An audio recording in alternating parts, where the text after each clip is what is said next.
Olá, novamente. A Paula dessa vez vai explicar sobre briófitas e pteridófitas. Eu no caso vou explicar sobre o reino Plantae, que são formados por 4 tipos: as briófitas, pteridófitas, gimnosperma e angiosperma. Mas essas outras duas eu vou deixar para outro vídeo, porque para não confundir muito. Primeiro de tudo, a gente vai explicar primeiro sobre as briófitas. As briófitas são plantas avasculares, elas não possuem, no caso, elas não possuem vasos condutores. Esse aí é o primeiro ponto que já vai diferenciar ela das pteridófitas. Que, no caso, as pteridófitas são plantas vasculares, ou seja, elas possuem os vasos condutores de seiva. Que, no caso, elas possuem tanto o vaso condutor de seiva bruta, que é o xilema, e o floema, que é os vasos condutores de seiva elaborada. Mas voltando para as briófitas, elas são plantas de pequeno porte, elas são muito pequenas, na verdade, elas são extremamente pequenas. O maior exemplo delas nós temos o musgo. O musgo é o maior exemplo desse tipo de planta. Então, se você pensar em briófitas, você já logo raciocina para musgos. Musgos são simplesmente pequenos e extremamente simples, são plantas extremamente simples. Elas não possuem semente, flor e fruto, justamente por serem, novamente, plantas simples. Aqui eu já disse os exemplos, e elas têm como principal forma de reprodução pelas águas. Se não tiver água, não tem reprodução. Simples isso. Aqui eu fiz o ciclo de vida dela, que inclusive tem como ciclo dominante os gametófitos, ou seja, pela produção de gametas. Vamos aqui.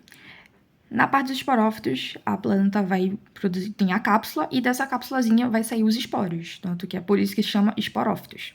Esses esporos vão acabar se desenvolvendo pela água, vão se fecundar, vão se desenvolver, que no caso, esse processo se chama protonema, que no caso são...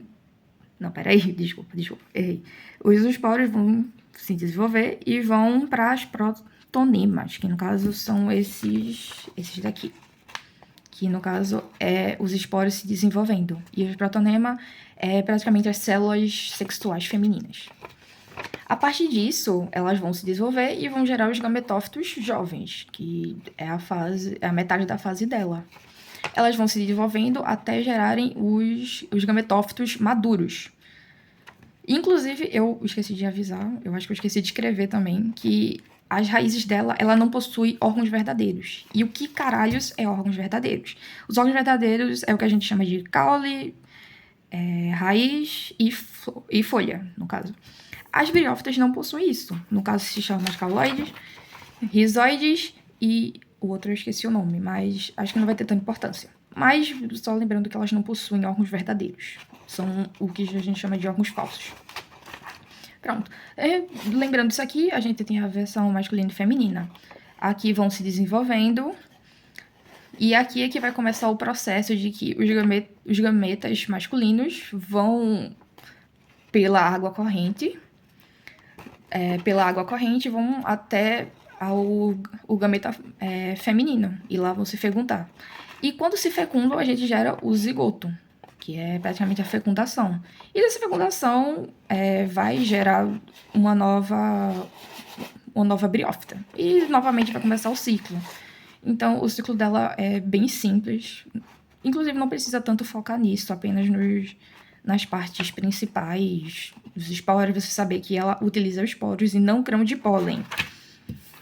Agora, indo para as pteridófitas. São plantas vasculares, como eu já tinha dito, e não produzem sementes. Isso aí é para muito bom vocês ficarem sabendo. As únicas plantas que produzem sementes são as angiospermas e as gimnospermas, somente. Elas são maiores que as briófitas. Um exemplo disso, a gente tem as próprias samambaias. As samambaias é uma planta muito maior do que as briófitas, só que são bem menores em comparação às outras classificações, às outros tipos de planta, gimnosperma e angiosperma. E, como eu tinha dito também, elas possuem a xilema e o floema. E esses dois aqui são os tipos de seiva que ela produz. Elas produzem os 2 tipos de seiva. A bruta, que é a chilena, e a elaborada, que é essa daqui. Os esporófitos é a geração dominante, e isso aí também já diferencia ela das briófitas.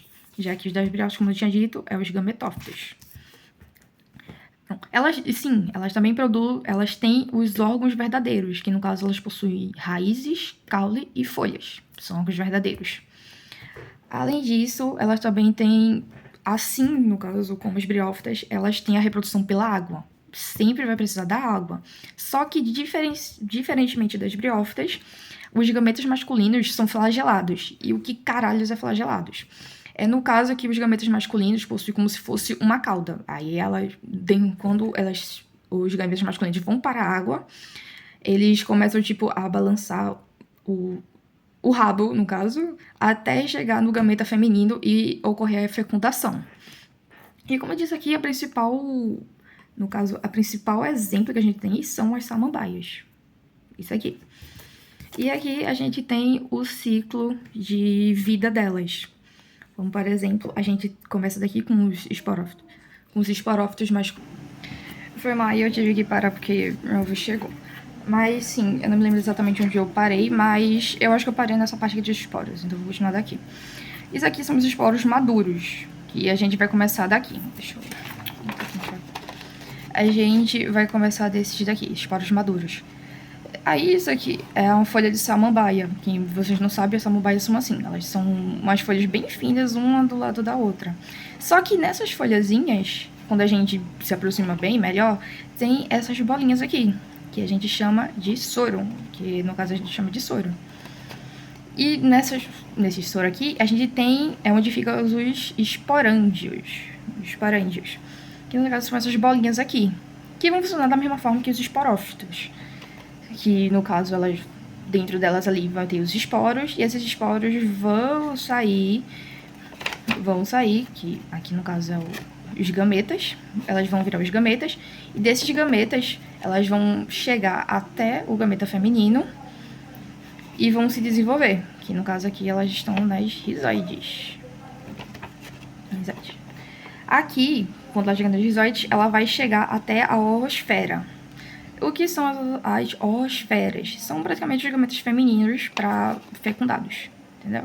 Praticamente isso. Que no caso aqui elas vão se desenvolver como um gameta feminino. E aqui os anterozoides, que são os masculinos. Quando elas se juntam, no caso aqui, como elas vão se juntar, aqui, não sei o que dá pra ver direito. Aqui os... Ai, meu Deus, puta que pariu, velho. Os anterozoides, eles vão sair, eles vão acabar, como posso dizer, flagelando, eles vão mexendo lá as caudas dele, até chegar na oosfera. E lá eles vão fecundar, eles vão gerar os zigotos. Aí desses zigotos, aí vai acontecer todo o processo normal, vão gerar os esporófitos jovens, que vão se desenvolver, vão gerar sua raiz, seu caule e suas folhas, até virar um esporófito maduro.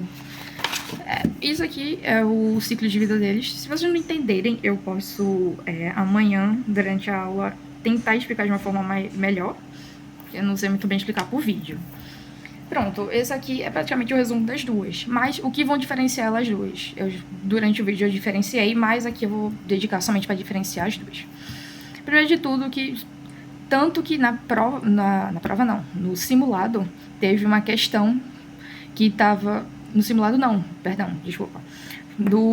Na atividade de revisão dele, de recuperação no caso, ele botou uma questão, que no caso foi a primeira questão de lá. Estava dizendo, estava especificando, que tipos de plantas são essas? Porque ele estava querendo saber os tipos de planta. Aí tinha os briófitas, pteridófitas, angiospermas e gimnospermas. Primeiro de tudo, que já dava pra, na questão mesmo, já cortava as outras duas, a gimnosperma e a angiosperma, justamente por não produzirem flores e nem produzirem semente. Então a gente já tinha cortado eles.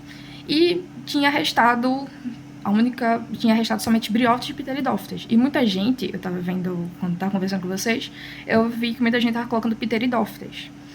Que, no caso, não são. Se não me falta a memória, não era pteridófitas. Porque na questão tinha dito que não possuem vasos condutores. Então lembre-se disso. Se a planta não produzir, se a questão dizer que não possuem vasos condutores não possui vasos condutores e nem órgãos verdadeiros, a gente já sabe que é briófitas, já que briófitas não possuem nenhum disso. É só vocês pensarem no seguinte: se não tiver porra nenhuma, é briófita. Se tiver pelo menos uma coisa ali ou aqui, é pteridófitas. É justamente isso. Essa aqui é a principal diferença entre as duas. Então, se você souber disso, você já vai conseguir diferenciar. Daqui a pouco eu já vou postar o segundo vídeo.